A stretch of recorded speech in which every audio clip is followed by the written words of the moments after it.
الحمدللہ رب العالمین والصلاة والسلام علی سید المرسلین اما بعد فاعوذ باللہ من الشیطان الرجیم بسم اللہ الرحمن الرحیم۔ کیسے احباب، محرم الحرام کے حوالے سے آج چوتھا سلسلہ ہے۔ اس میں کچھ سوالات ہیں ہمارے پاس، وہ ہم نے شامل کرنے ہیں۔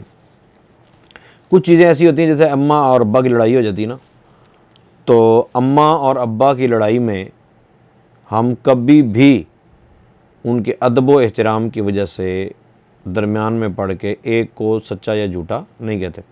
ایک بندے نے سوال کیا مجھ سے آج، کہتا جی آپ یہ بتائیں کہ جب بھی جھگڑا ہوتا ہے دو گروپوں کے درمیان تو ایک سچا ہوتا ہے کہ جھوٹا ہوتا ہے؟ میں نے کہا بالکل ٹھیک ہے۔ تو کہتا ہے بتاؤ، حضرت علی المرتضیٰ رضی اللہ تعالی عنہ اور حضرت امیر معاویہ رضی اللہ تعالی عنہ کی جب جنگ ہوئی تو سچا کون تھا؟ میں نے کہا حضرت علی المرتضیٰ رضی اللہ عنہ۔ کہتے پھر حضرت امیر معاویہ رضی اللہ عنہ جھوٹے تھے؟ میں نے کہا نہیں۔ کہتے پھر آپ ابھی تو کہہ رہے تھے جھگڑا جب ہوتا ہے تو دونوں میں سے ایک جو ہے وہ جھوٹا ہوتا ہے اور ایک سچا ہوتا ہے۔ تو ایک لڑائی ہے میری اور آپ کی، محلے والوں کی لڑائی، چچا تایا کی لڑائی، تو اس کے معاملات الگ ہوتے ہیں۔ اماں اور ابا کی کبھی بھی صلح کرواتے وقت یا ان کی صلح ہو جانے کے بعد کبھی بھی ہم یہ نہیں کہیں گے کہ تو جھوٹا ہے تو سچی ہے، تو سچا ہے اور یہ جھوٹی ہے۔ اس طرح کی بات ہم کبھی بھی نہیں کریں گے، کیونکہ ان کا ادب و احترام ہمارے دل و دماغ میں ہوتا ہے۔ صحابہ اکرام ایمانداروں کے لیے، مومنین کے لیے آئیڈیل شخصیات ہیں۔ ان کے جو بھی معاملات ہوئے، جس طرح بھی معاملات ہوئے ہیں، ان کے اوپر وَكُلًّا وَعَدَ اللَّهُ الْحُسْنَى کی مہر لگ چکی۔ اب مجھے یا آپ کو ٹانگ اڑانے کی ضرورت نہیں۔ حضرت علی المرتضیٰ رضی اللہ تعالی عنہ کا جو مسئلہ ہوا حضرت امیر معاویہ رضی اللہ تعالیٰ عنہ کے ساتھ، اس کے بعد حضرت مولا حسن رضی اللہ تعالی عنہ نے حضرت امیر معاویہ رضی اللہ تعالیٰ عنہ سے صلح کی نا، بیعت کی، تو کیا کہیں گے؟ پھر ہم امام حسن رضی اللہ عنہ کو غلط کہیں گے؟ نہیں۔ اچھا، حضرت علی المرتضیٰ رضی اللہ تعالی عنہ حق پر تھے، یہ بات کنفرم ہے، لیکن اب اس کے بارے میں یہ کہنا کہ فلاں غلط ہے فلاں غلط، تو یہ چسکا لینا کوئی ضروری؟ تو خیر اس کو جب میں نے اس کی اماں اور ابا کی بات بتائی تو پھر وہ مطمئن ہو گیا، کہتا ٹھیک ہے جی، بات سمجھ آ گئی۔ میں نے کہا کہ صحابہ اکرام کے آپس کی جو گفتگو، جو معاملات ہیں، ان کے اوپر حتی الامکان کوشش کرنی چاہیے کہ ہم اپنا منہ بند رکھیں۔ باقی رہ گئی بات کہ ان کی یہ لڑائی کیوں تھی، یہ کیوں معاملات ایسے ہو گئے تھے، تو مس کمیونیکیشن، اس طرح کے معاملات تو نہیں تھے نا جس طرح آج ہیں کہ بندہ فون کر کے پوچھ لے۔ آج اتنا جدید دور آ گیا، پھر بھی لڑائیاں ہوتی رہتی ہیں۔ بعض ایسے لوگ ہیں ان کی لڑائیاں ہیں، ان کو آمنے سامنے بٹھا دو تو پتہ چلے لڑائی نہیں ہے، صرف جو مشیر ہوتے ہیں نا۔ مجھے کسی نے ایک بات بتائی تھی، ہمارے کسی استاد صاحب نے یہ فرمایا تھا، تو انہوں نے فرمایا مولا علی مشکل کشا رضی اللہ تعالیٰ عنہ سے کسی نے پوچھا کہ حضور ابوبکر صدیق رضی اللہ تعالیٰ عنہ کے زمانے میں جنگیں نہیں ہوئی اتنی زیادہ، مطلب آپسی لڑائیاں نہیں ہوئیں، اور آپ کے آتے ہی معاملات بگڑ گئے؟ تو مولا علی مشکل کشا رضی اللہ تعالیٰ عنہ چونکہ انا دار الحکمت و علی بابوہا، آپ کی شان بھی بڑی ہے نا، آپ نے ارشاد فرمایا کہ ان کے مشیر ہم تھے اور ہمارے مشیر تم ہو۔ مطلب مشیروں کی وجہ سے بھی بعض اوقات پرابلم ہو جاتی ہے۔ پھر ایک بڑا عجیب و غریب مسئلہ چلتا ہے باغ فدق والا، اس پہ تو جناب پتہ نہیں کیا کیا ہو جاتا ہے۔ دیکھیں، میں تفصیل میں جائے بغیر صرف اتنا عرض کر دوں کہ باغ فدق کا جو معاملہ ہے یا دیگر کوئی بھی معاملہ ہے، آپ مجھے یہ بتائیں کہ مولا علی مشکل کشا رضی اللہ تعالی عنہ نے ابوبکر صدیق رضی اللہ تعالی عنہ کی بیعت کی یا نہیں؟ نہیں کی تو اب مجھے بتائیں، میں آپ کو حوالے دے دیتا ہوں۔ اگر کر لی تھی، جن کی بیوی تھی انہوں نے بیعت کر لی، جن کی والدہ، دیکھیں حضرت فاطمہ الزہرا رضی اللہ تعالی عنہا کہ چادر تطہیر کا صدقہ اللہ تعالی ہماری بخشش فرمائے، ان سے پیار ان کے بیٹوں کو زیادہ تھا یا ہمیں زیادہ ہے؟ ان کے بیٹے ان سے زیادہ پیار کرتے۔ حضرت امام حسن نے بھی بیعت کر لی ابوبکر صدیق کی، حضرت امام حسین نے بھی کر لی، یعنی ان تینوں شخصیات نے ابوبکر صدیق رضی اللہ عنہ کی بیعت بھی کر لی، عمر فاروق کی بیعت بھی کر لی، حضرت عثمان کی بیعت بھی کر لی۔ اچھا، جن کا معاملہ تھا، جن کا باغ فدق کا معاملہ تھا، انہوں نے تو بیعت کر لی۔ مجھے اور آپ کو اگر آج تک پین فیل ہو رہی ہے تو مجھے ان کو غلط کہنے کی بجائے یا ان تینوں شخصیات کو غلط معاذ اللہ کہنے کی بجائے اپنی طبیعت کا علاج کروا لینا چاہیے، ٹھیک ہے۔ اور دوسری بات یہ ہے کہ حضرت ابوبکر صدیق رضی اللہ تعالی عنہ کی خلافت میں باغ فدق نہیں ملا، پھر حضرت عمر کے زمانے میں بھی نہیں ملا، حضرت عثمان کے زمانے میں بھی نہیں ملا، تو مجھے یہ بتائیں مولا علی مشکل کشا رضی اللہ تعالیٰ نے آ کے پھر باغ فدق کا کیا فیصلہ کیا تھا؟ اگر کسی کے پاس اس کا کوئی صحیح سند کے ساتھ پروف ہے تو مجھے ضرور بتائیے گا۔ اگر تو حضرت علی المرتضیٰ رضی اللہ تعالیٰ عنہ نے باغ فدق ایز اے وراثت دے دیا تھا اپنی اولاد کو، تو پھر تو اوپر جو میں نے جواب پہلے عرض کیا وہی کافی ہے کہ حضرت علی نے جب اس ساری بات کے باوجود صلح کر لی تو مجھے اور آپ کو پریشان ہونے کی ضرورت نہیں۔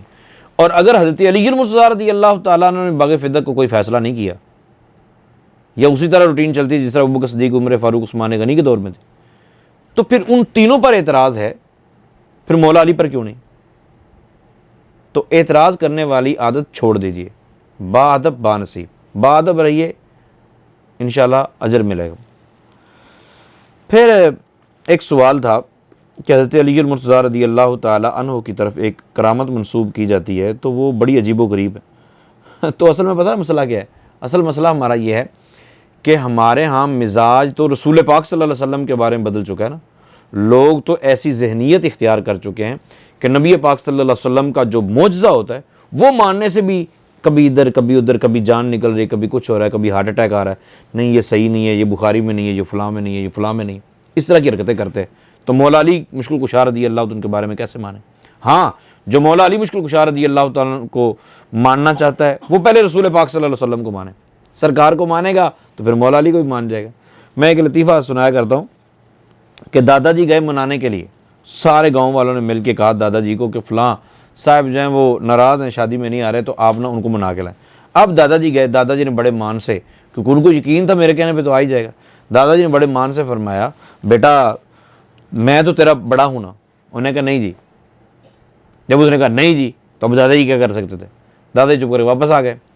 تو ہماری کیفیت بھی کچھ اس طرح کی ہو چکی ہے نا کہ رسول پاک صلی اللہ تعالیٰ علیہ وسلم نے مولا علی کو منوانا تھا، جس طرح ابھی آپ نے کرامت کے متعلق پوچھا ہے، تو مولا علی کی کرامت کو ہم نے منوانا ہے۔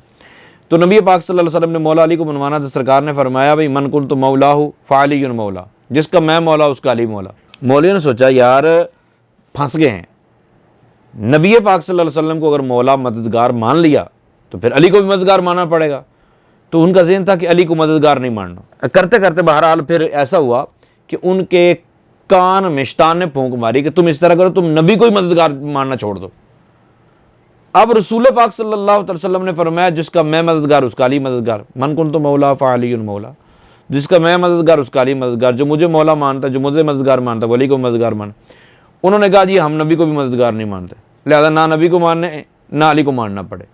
تو اس طرح کرامات کا معاملہ یہ ہے کہ کرامتیں، لوگ تو معجزوں سے انکار کیے جا رہے ہیں، ضعیف ہے جی، حالانکہ معجزہ کا مطلب یہ ہوتا ہے جو عقل کو عاجز کر دے، اور یہاں لاجک پہ تولتے ہیں ہر بات کو لاجک پہ تولتے ہیں، اور جب عقل میں نہیں آتی پھر کہتے ہیں یہ کیسے ہو سکتا ہے، سمجھ نہیں آتی، یا ضعیف کہہ کے جان چھڑا لیتے ہیں۔ بہرحال جو آپ نے جس کی طرف اشارہ کیا وہ حضرت علی المرتضیٰ رضی اللہ تعالی عنہ، کیونکہ رسول پاک صلی اللہ علیہ وسلم کا علم کیا بات ہے۔ اللہ تعالیٰ نے ارشاد میں وَعَلَّمَكَ مَا لَمْ تَكُنْ تَعْلَمْ، محبوب جو آپ نہیں جانتے تھے سارا آپ کو سکھا دیا۔ اب جس کے ذہن میں یہ ہو کہ نبی کے پاس اتنا سا علم ہے، وہ کیا نبی کے علم کے بارے میں کوئی بات کرے گا؟ ہم کہتے ہیں کہ رسول پاک صلی اللہ علیہ وسلم کو اللہ تعالیٰ نے پوری کائنات کا علم عطا فرمایا، بلکہ سرکار تو سرکار ہیں، رسول پاک صلی اللہ علیہ وسلم کے غلاموں کی کیا شان ہے جن کے بارے میں انا مدینۃ العلم وعلی بابوہا یا انا دار الحکمت وعلی بابوہا، حضرت مولا علی مشکل کشا رضی اللہ تعالیٰ نے صبح شواہد النبوہ کے اندر امام عبد الرحمن جامی رحمۃ اللہ تعالیٰ نے اس کرامت کو نقل کیا کہ حضرت علی المرتضیٰ رضی اللہ تعالیٰ نے ارشاد فرمایا فلاں جگہ جاؤ، اس قبیلے کے اندر دو میاں بیوی لڑ رہے ہیں، عورت اور مرد لڑ رہے ہیں، تو ان کو بلا کے لاؤ۔ بندہ گیا، بندے نے جا کے دیکھا تو واقعی دو عورت اور مرد دونوں وہاں لڑ رہے تھے، بلا کے لے آئے۔ حضرت علی المرتضیٰ رضی اللہ تعالیٰ نے فرمایا بھائی کیا بات ہے؟ بندہ کہتا ہے جی یہ میری بیوی ہے، میں نے اس سے نکاح کیا ہے، رات جب میں اس کے پاس گیا ہوں تو میری طبیعت متنفر ہو گئی اس سے، بالکل طبیعت اس کے خلاف ہو گئی ہے، اس وقت سے ہماری لڑائی جاری ہے اور صبح ہو گئی، اور اب حالت یہ ہے کہ آپ نے بلا لیا، آپ کے پاس حاضر ہے۔ حضرت علی المرتضیٰ رضی اللہ تعالیٰ نے ارشاد فرمایا بی بی سے بھئی تجھے کیا مسئلہ ہے؟ انہوں نے کہا جی مسئلہ تو سمجھ نہیں آ رہا، بس اتنا مجھے پتہ، اس سے پہلے میں اس کو نہیں جانتی، بس اتنا پتہ کہ اب میرا یہ شوہر ہے کل سے۔ انہوں نے کہا اچھا۔ حضرت علی المرتضیٰ رضی اللہ تعالیٰ نے ارشاد فرمایا تم مجھے یہ بتاؤ تمہارے کو چچا کا بیٹا تھا؟ وہ تمہارا عاشق تھا؟ انہوں نے کہا ہاں جی۔ فرمایا جھوٹ نہیں بولا؟ انہوں نے کہا ٹھیک ہے جی۔ آپ نے فرمایا کہ ایک رات پھر وہ تجھ پر غالب آ گیا اور اس نے تجھ سے زنا کیا؟ کہتے جی۔ آپ نے فرمایا کہ پھر تو حاملہ ہو گئی اور تیری ماں کو اور تجھے یہ معاملہ پتہ تھا؟ انہوں نے کہا جی ایسا ہی ہوا تھا۔ آپ نے فرمایا پھر ایک دفعہ ایسا ہوا کہ جب وہ بچہ پیدا ہونے کا ٹائم آیا تو تو اور تیری والدہ گھر سے باہر چلے گئے، تو نے بچہ جنا، تیری ماں نے اس بچے کو کپڑے میں لپیٹ کر ایک دیوار کے سائڈ پہ رکھ دیا؟ کہتی جی ایسا ہی ہوا تھا۔ آپ نے فرمایا پھر ایک کتا آیا وہاں، کتا جب اس کو سونگھنے لگا تو ڈر گئی اور تو نے پتھر مارا، وہ پتھر کتے کو لگنے کی بجائے بچے کے سر پہ لگا، ایسا ہی ہوا تھا؟ انہوں نے کہا جی ایسا ہی ہوا تھا۔ آپ نے فرمایا کہ پھر تیری ماں نے جلدی جلدی جا کے کپڑا تھوڑا سا اس کے سر پہ باندھ دیا اور تم لوگ بچے کو چھوڑ کے واپس آ گئے؟ نہیں کہا نہیں۔ فرمایا اس کے بعد تجھے بچے کا پتہ بچہ کہاں؟ کہتی نہیں۔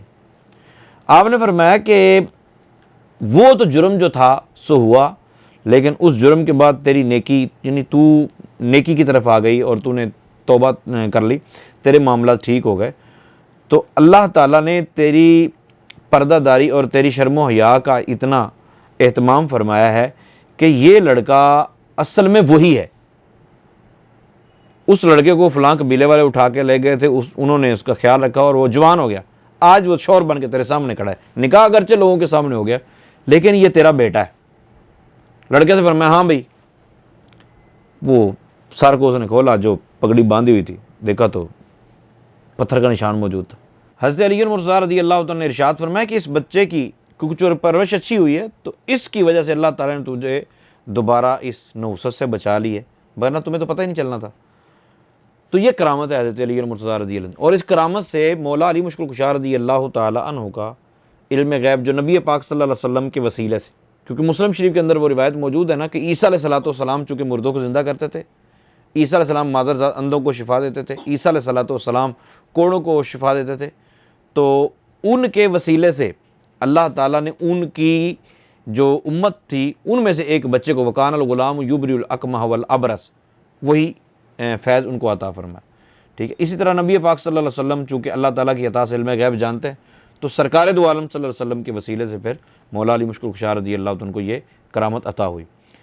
وہ بڑا علم تھا حضرت مولا علی مشکل کشا رضی اللہ عنہ کے پاس بھی، لیکن ماننے والوں کے لیے منوانا ہماری ذمہ داری نہیں ہے، بادب رہیے انشاءاللہ سارے معاملات ٹھیک ہو جائیں گے۔ پھر ایک سوال ہے حضرت علی مرتضیٰ رضی اللہ تعالیٰ عنہ کا مزار شریف کہاں، نہیں آپ کی قبر انور کہاں؟ تو اس حوالے سے ایک تو یہ ہے کہ حضرت علی مرتضیٰ رضی اللہ تعالیٰ عنہ کی جو قبر تھی اس کو پوشیدہ رکھا گیا کہ کہیں خارجی قبر کی بے حرمتی نہ کریں۔ یہ آج کا دور تھوڑا ہی تھا کہ قبر بنا دی بات ختم، قبروں کی حفاظت کی جاتی تھی، قبروں کا اہتمام کیا جاتا تھا، تو قبر کو پوشیدہ رکھا گیا۔ دوسرا یہ ہے کہ حضرت علی مرتضیٰ رضی اللہ تعالیٰ عنہ کے جسد مبارک کو پہلے وہاں دفن کیا گیا کوفے میں، اور پھر وہاں سے نکال کے مدینہ طیبہ کی طرف لے جایا گیا۔ جو مدینہ طیبہ کی طرف، کیونکہ علماء کے اندر یہ بات معروف تھی کہ سب سے پہلے جس نعش کو یا جس جسم کو ایک قبر سے دوسری قبر کی طرف منتقل کیا گیا وہ مولا علی مشکل کشا رضی اللہ تعالیٰ کا تھا۔ کسی کی لاش کو اس سے پہلے منتقل نہیں کیا گیا حضرت علی مرتضیٰ رضی اللہ تعالیٰ عنہ سے پہلے، لیکن یہ سارے اقوال ہیں۔ اچھا، لے جایا جا رہا تھا، راستے میں اندھیرا تھا تو اونٹ جو تھا وہ غائب ہو گیا، اس لیے بعض لوگوں کا یہ بھی عقیدہ ہے کہ حضرت علی مرتضیٰ رضی اللہ تعالیٰ عنہ بادلوں میں رہتے ہیں۔ اچھا، ایک یہ ہے کہ حضرت علی مرتضیٰ رضی اللہ تعالیٰ عنہ کو اونٹ مل گیا تھا اور پھر آپ کا مزار شریف بنایا گیا۔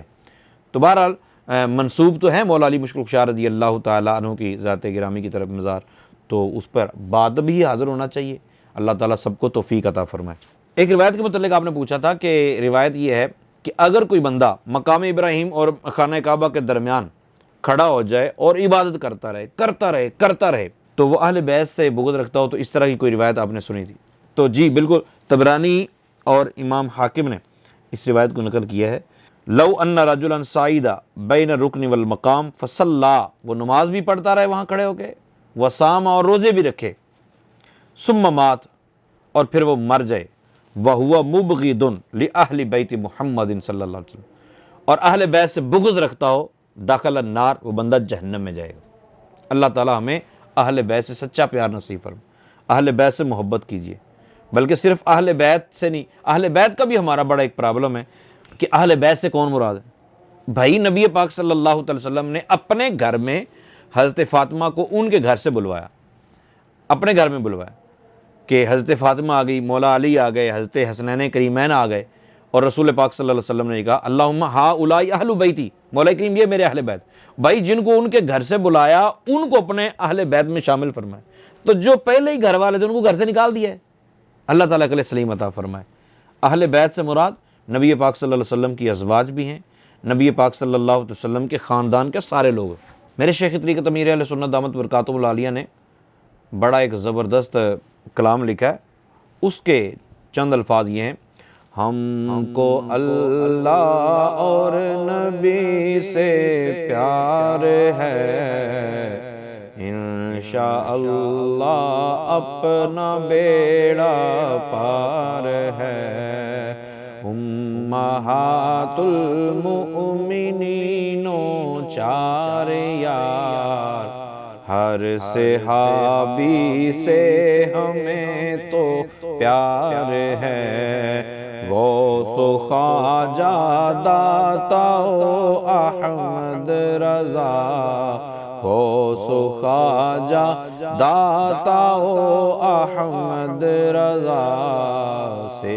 بھی اور ہر ایک ولی سے پیار ہے، انشاءاللہ اپنا بیڑا پار ہے، انشاءاللہ اپنا بیڑا پار ہے۔ اللہ تعالیٰ ہمیں باادب رکھے اور سب سے پیار کرنے کی توفیق عطا فرمائے۔ اچھا اس سب میں یزید نہیں ہے، اصل میں ہمارے ہاں یہ بھی پرابلم ہے، ہم ایک سائڈ سے ہٹاؤ تو دوسری سائڈ پہ جا لٹکتے ہیں، بعض لوگ یزید کو جنتی قرار دیتے۔ بہرحال اس پہ میں نے پورا کلپ پہلے بنایا ہوا ہے۔ حضرت فاطمہ الزہرا رضی اللہ تعالی عنہا کے حوالے سے ایک پہلو یہ بھی ہے کہ آپ چکی چلاتی تھیں، آپ کے ہاتھ جو ہے وہ زخمی ہو جاتے تھے۔ بعض کہتے ہیں جی ہم نے تو سنا ہے جھولا جبریل جھلاتے تھے، فرشتے آ کے چکی چلاتے تھے، تو آپ یہ کہہ رہے ہیں کہ آپ خود چکی چلاتی تھی؟ تو یہ کسی نے سوال کیا ہے کہ کچھ لوگ یوں کہتے ہیں، کچھ یہ کہتے ہیں۔ یہ بات ذہن میں رکھیے، اس کی ایک تطبیق مطابقت یوں آپ نے ذہن میں رکھنی کہ حضرت فاطمہ رضی اللہ تعالی عنہا سارے کام کاج گھر کے خود ہی کرتے تھے، آپ کے ہاتھوں میں زخم ہو جاتے تھے چکی چلانے کی وجہ سے، اور کافی پریشانی ہوتی تھی، اور اپنے شوہر کو آپ تکلیف نہیں دیتے تھے۔ پھر ایسا ہوا کہ حضرت علی المرتضیٰ رضی اللہ تعالی عنہ نے آپ کو یہ فرمایا کہ تم نبی پاک صلی اللہ علیہ وسلم کے پاس کچھ غلام آئے ہوئے ہیں، تو تم جا کے ان کو عرض کرو کہ بابا جان غلام دے دیں تاکہ میں آسانی کے ساتھ اپنے معاملات چلا سکوں۔ اب حضرت فاطمہ رضی اللہ تعالیٰ عنہ نے جا کے نبی پاک صلی اللہ علیہ وسلم کی بارگاہ میں گزارش کی، سرکار دو عالم صلی اللہ علیہ وسلم نے بیٹی کا کھڑے ہو کر استقبال کیا، پیار دیا، اور لخت جگر تھے آپ، بڑا پیار تھا سرکار کو۔ نبی پاک صلی اللہ علیہ وسلم کو جب بات بتائی گئی تو سرکار دو عالم صلی اللہ علیہ وسلم نے پوچھا ہوگا کہ فاطمہ آپ اپنی تھکاوٹ کا علاج چاہتی ہیں یا غلامی لینا؟ تو اس بیٹی نے قیامت تک کی بیٹیوں کا بھرم رکھا، قیامت تک کی بیٹیوں کے باپوں کا بھرم رکھا، اور نبی پاک صلی اللہ علیہ وسلم نے قیامت تک کے باپوں پر کرم فرمایا۔ ہوا کیا؟ حضرت فاطمہ رضی اللہ تعالیٰ عنہ نے عرض کیا نہیں میں صرف تھکاوٹ کا علاج ہے۔ اگر سرکار دو عالم صلی اللہ علیہ وسلم غلام دے دیتے کسی کو کوئی اعتراض نہ ہوتا، لیکن قیامت تک پھر سلسلہ چل پڑتا کہ یہ سنت ہے، پہلے بیٹی کو جہیز دو جی، اب جو لڑکا ہے وہ کام کاج نہیں کرتا، اس کے معاملات ادھر ادھر کے ہیں، وہ جی بیٹی کے لیے دیگر بھی پیسے بھی بھیجے، سنت ہے جی۔ تو اب حضرت علی المرتضیٰ رضی اللہ عنہ کی زندگی کی طرف کسی نے نہیں دیکھنا تھا، یہ دیکھنا تھا کہ سنت ہے، یہ بھی بیٹی والے کریں، یہ بھی بیٹی والے کریں، یہ بھی بیٹی والے کریں۔ نبی پاک صلی اللہ تعالی علیہ وسلم نے کرم فرمایا، سرکار نے فرمایا 33 مرتبہ سبحان اللہ، 33 مرتبہ الحمدللہ، 34 مرتبہ اللہ اکبر۔ فاطمہ یہ پڑھ لیا کرو، رات کو پڑھ کے سوئیں تو صبح تھکاوٹ ختم، ہر نماز کے بعد پڑھو تو پہلی نماز سے لے کر اب تک جتنی تھکاوٹ ہے ساری ختم۔ تو تطبیق یہ ہے کہ ان اوراد و وظائف کے بعد پھر حضرت فاطمہ رضی اللہ تعالی عنہا پر اللہ تعالیٰ نے ایسی کرم نوازی فرمائی کہ پھر تنگی نہیں ہوتی تھی، پھر اللہ تعالیٰ نے خود ہی اہتمام فرمائے، سارے معاملات خود ہی ہو جاتے تھے۔ لیکن اس چیز کے اندر یہ مد نظر رکھنا ہے کہ ایک شعر پڑھا جاتا ہے، نبی آسرا کل جہان دا اور نبی دا آسرا ماں حسین دی، تو یہ ایک بڑی عجیب و غریب منطق پیش کی جاتی ہے۔ یاد رکھیے، دل کے کانوں کھڑکیاں کھول کے سن لیجئے کہ ہم جس کو جو بھی مانتے ہیں، جس کو جو رتبہ ملا ہے، وہ میرے اور آپ کے آقا صلی اللہ علیہ وسلم کے قدموں کے توسط سے ملا۔ حضرت فاطمہ الزہرا رضی اللہ تعالیٰ عنہا، آپ کا مقام و مرتبہ نبی پاک صلی اللہ علیہ وسلم کی وجہ سے، حسنین کریمین کا رتبہ سرکار کی وجہ سے، مولا علی کا رتبہ رسول پاک صلی اللہ علیہ وسلم کی وجہ سے، تمام صحابہ کا رتبہ سرکار کی وجہ سے، بلکہ پوری کائنات میں جو کچھ بھی بٹ رہا ہے، جس کے پاس جو کچھ بھی ہے، وہ سارا سرکار کا صدقہ ہے۔ تو یہ شعر درست نہیں ہے۔ حضرت فاطمہ رضی اللہ تعالی عنہا کا بھی آسرا نبی پاک صلی اللہ علیہ وسلم کی ذات ہے۔ تو اللہ تعالی ہم سب کو عمل کی توفیق عطا فرمائے۔ مزید چند سوال وہ اگلے سلسلے میں شامل کریں گے۔ اللہ تعالی ہم سب کو باادب رکھے، باادب رکھے، باادب رکھے، اور با ادب لوگوں کی صحبت نصیب فرمائے۔ آمین بجاہ النبی۔